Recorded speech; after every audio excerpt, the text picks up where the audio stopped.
शैव दिगम्बरः अनपायोऽनन्तदृष्टिरप्रमेयोऽन्तरामरः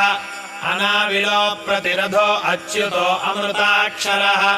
अप्रतर्क्योऽक्षयो जय्यो अनाथश्च अनामयः अमोघसिद्धिरद्वैतो अघोरो प्रतिमाननः अनाकारोऽभिभूम्यग्निबलघ्नो व्यर्ततिक्षणः आधारपीठ आधार आधाराधेयवर्जितः आखुवाहनकेत्वाशापूरकाखुमहारणः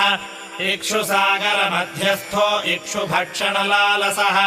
इक्षुचापातिरेकश्रीरिक्षुचापनिषेवितः इन्द्रगोपसमानः श्रीरिन्द्रनीलसमुद्युतीः इन्दीवरदलश्यामो इन्दुमण्डलदर्शनः इन्द्रप्रिय इडाभाग इडाधाम्नेन्दिराप्रियः इक्ष्वाकुविघ्नविध्वंसी